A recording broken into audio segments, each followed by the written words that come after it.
네, 최근 미중 무역 분쟁과 일본의 수출 규제 등 자국 기술을 무기로 하는 기술 패권 경쟁이 치열해지고 있습니다. 이렇다 보니 지식 재산을 기반으로 한 기술 혁신이 그 어느 때보다도 많은 주목을 받고 있는데요. 4차 산업혁명의 최일선에서 지식재산 확보를 적극적으로 지원하는 곳이죠. 특허청의 박원주 청장과 관련 이야기 나눠보겠습니다. 어서 오세요. 네, 안녕하십니까. 네. 자, 어제 이 한 아세안 특별 정상회의가 막을 내렸는데 같은 기간에 한 아세안 특허청장 회의도 열렸더라고요. 예, 그렇습니다. 아세안 10개국 특허청장들이 한 자리에 우리나라에 모인 것 참 의미가 있었을 것 같고 또 이 지식재산 공동선언을 채택했다고 들었습니다. 예. 의미를 다시 한번 좀 짚어주시죠. 예, 말씀하신 대로 어제 저녁에 사흘간의 한 아세안 특허청장 회의가 끝났습니다. 네. 서울에서 모인 건 처음이었고요. 네. 이번에 정상회의의 가장 중요한 협력 어젠다 중에 하나가 바로 공동 번영입니다. 이번에 특허청장 회의도 그런 지침을 받아서 공동 번영을 위해서 지식재산이 앞으로 어떤 일을 해야 되는가, 그리고 한국과 아세안 간의 협력에서 그런 협력의 대상들을 도출할 수 있는가를 가지고 논의를 했었고, 네. 구체적인 협력 분야들은 한 3가지 정도로 도출할 수가 있었습니다. 가장 첫 번째 것은 바로 심사 협력입니다. 네. 특허 심사를 한국에서 하고 특허청이 나왔다면 아세안 국가에서 그걸 인정해주는 방법이 있습니다. 그렇다면 우리나라의 특허 영토가 넓어지는 거죠. 또 하나는 심사의 결과물이 아니라 그 과정의 데이터를 공유하는 경우에 지금보다 훨씬 빠른 속도로 우리 기업들한테 특허를 내줄 수가 있습니다. 이런 방식으로 우리 기업들이 아세안에서 활동하는 것이 도와질 수가 있고, 두 번째는 바로 아세안의 지적권 보호단체들, 기관들, 경찰이나 관세청 등을 통해서 정당한 우리 기업들의 권리가 아세안에서 보호되도록 돕는 것도 얘기할 수가 있을 것으로 생각을 하고 있습니다. 네. 그리고 마지막으로는 한국이 아세안 각국보다는 특허 제도의 발전이 빠릅니다. 네. 선진화돼 있고요. 그래서 우리의 법제도, 심사관의 능력 이런 것들을 활용해서 아세안의 교육 그리고 역량 개발 등을 지원한다면 앞으로 아세안에서 한국과 굉장히 유사한 특허 제도가 탄생할 거고 우리 기업들이 활동하기가 훨씬 더 쉬워질 거다 이런 생각을 하고 있습니다. 네. 네, 또 이 특허 부분에 있어서는 국제 협력이 굉장히 중요한 걸로 알고 있는데요. 최근에 지난 8월에 캄보디아랑 MOU를 체결했는데 처음이죠. 그렇습니다. 예. 네. 직접적인 성과도 있었다고 들었거든요. 예, 맞습니다. 캄보디아하고 체결했던 MOU의 정식 명칭이 특허 인정 협력 MOU입니다. 네. 무슨 뜻이냐면 한국에서 특허증을 받았으면 그것을 캄보디아 정부에 주면 그것을 그대로 인정해서 캄보디아 정부가 인정하는 특허증을 받을 수 있는 그런 협력입니다. 이 협상이 한 1년 걸렸는데 네. 상당히 원만하게 진행이 돼서 지난 21일 날 캄보디아의 산업수공예부 장관이 직접 한국에 오셨어요. 오셔서 우리 기업들의 직접 캄보디아발 특허 1호를 전수하는 그런 교부 행사도 가졌습니다. 이 기업만이 아니라 지금 아세안에서 일하는 우리 기업들이 굉장히 많지 않습니까? 네. 이 일을 계기로 해서 우리 기업들이 좀 더 안심하고 자기 권리를 보호받으면서 캄보디아에서 활동할 수 있으면 좋겠습니다. 네. 그래서 이번에 한 아세안 특허정장 회담도 했고 해서 앞으로는 다른 나라로도 이런 협력을 확대해 나가려고 하고요. 네. 다행히 지난번에 대통령님하고 라오스 수상이 계시는 앞에서 라오스 측과 한국 간에 별도의 MOU가 있었습니다. 네. 이것을 바탕으로 해서 앞으로 라오스도 그렇고 브루나이도 그렇고 이런 나라들과 협력들도 확대해 나가려고 준비를 하고 있습니다. 결과적으로 우리 기업들이 더 빨리 권리를 확보하고 더 강하게 권리가 보호되는 시장을 아세안에 만들겠다라는 것이 이번 협력의 목적입니다. 네, 그렇군요. 자, 그런데 일본이 핵심 반도체 소재 3가지에 대한 수출 규제 조치를 하다 보니까 더 좀 바빠지기도 하고 힘든 부분들도 있을 것 같습니다. 이런 가운데서도 특히 이 특허 빅데이터를 통해서 또 좋은 성과를 거뒀다고 하던데요. 예. 그 부분도 설명을 좀 해주시죠. 예, 말씀드리겠습니다. 지난 14일 날 총리께서 주재하시는 국정현안 조정 점검회의가 있었습니다. 네. 네. 이 자리에서 여러 부처 공동으로 지식재산 기반의 기술 자립 및 산업 경쟁력 강화 대책 이것을 발표했습니다. 이 대책의 목적은 딱 2가지입니다. 지금 일본과 같이 기술로 우리한테 전쟁을 걸어올 경우에 우리가 빠른 속도로 기술을 자립하자라는 거고 거기서 더 나아가지고 우리 기술로 세계 시장을 주도하는 그런 기술 중심의 국가를 만들자. 그래서 이 2가지를 하기 위해서 4가지의 주요 전략을 만들었는데 그중에 하나가 바로 말씀 주셨던 특허 빅데이터입니다. 네. 특허 빅데이터는 전 세계 특허청들이 지난 수십 년 동안 쌓아왔던 데이터인데 4억 3천만 건쯤 됩니다. 이 기술 자료를 제대로 활용할 수 있다고 한다면 경쟁사들, 물론 일본 회사들이 중심이 되겠습니다만 그 사람들이 가지고 있는 특허를 분석해서 피하거나 일본이 가진 노하우를 회피하거나 아니면 또 다른 기술을 만들어낼 수 있는 단서를 찾을 수가 있습니다. 그래서 보다 빨리 그리고 보다 정확하게 R&D를 해서 우리가 원하는 기술을 빨리 확보하자라는 것이 하나고요. 또 또 하나는 그것을 활용해서 일본이 국제 무대에서 전쟁을 걸어올 경우에도 이길 수 있는 우리 나름의 특허에 대한 방어막을 설치하자라는 것입니다. 이거 외에도 국가 R&D 시스템을 혁신한다든가 중소벤처기업들이 지식재산을 중심으로 기술력을 확보한다든가 아니면 공정경제, 미래 선점을 위한 지식재산 인프라를 확장하는 내용도 포함이 되어 있습니다. 우리나라가 뭐 지금 소재 부품 기술 국산화에 힘을 쏟고 있지만 예. 일본도 계속해서 소재 부품 장비 이쪽 개발에 지속적으로 투자를 하고 있고 또 이런 부분에 있어서 핵심 기술에 대한 지식 재산권을 선점을 하고 있기 때문에 일본의 이 현황은 어떻게 되는지도 좀 알아야 할 것 같은데요. 어떤가요? 이번에 일본이 특히 세 가지 주요 품목을 가지고 우리에게 문제를 제기해 온 겁니다.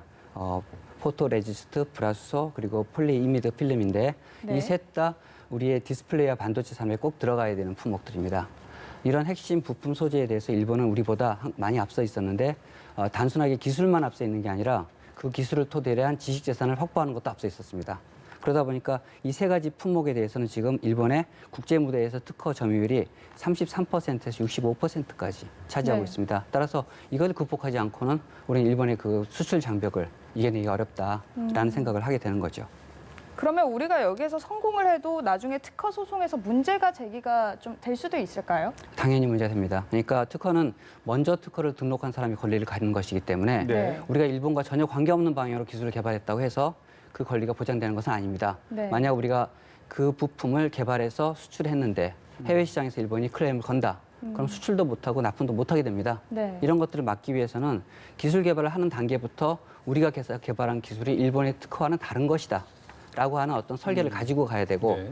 또 그렇게 하면서도 같은 목적을 달성해야 되기 때문에 어떤 방법으로 그런 기술적 효과를 거둘 수 있는지에 대한 굉장히 현명한 설계가 있어야 됩니다. 안 그러면 돈만 낭비하고 결국은 일본에 로열티를 주거나 아니면 수출도 못하는 상황이 올 수도 있다라는 네. 생각을 하게 되죠. 일본과의 관계에서 좀 대처를 앞으로도 잘해 나가기를 예, 당부를 열심히 하겠습니다. 드리겠습니다. 자, 그런데 우리나라에서 연간 특허 출원이 20만 건이고요. 예. 얼마 전에는 200만 호 특허가 나왔다고 합니다. 사실 저는 이렇게까지 특허 출원이 많은지는 잘 몰랐었는데 이게 예. 세계에서 7번째로 달성한 또 기록이라고 하더라고요. 그렇습니다. 어떤 의미가 있는 겁니까? 우리가 특허 출원에 대해서는 세계적인 강국입니다. 네. 특허 출원량으로는 세계 4위입니다. 그리고 1인당 특허로 본다면 부동의 1위고요. 그래서 네. 그동안 우리 잘해오긴 했는데 특허의 역사가 짧다 보니까 특허의 축적량이 그렇게 많지 않았어요. 그러던 것이 지난 73년 동안 쭉 이어서 키워온 특허가 이제 200만 호가 됐습니다. 근데 그중에 특이할 만한 사실은 초반에 62년 동안 만든 게 100만 호입니다.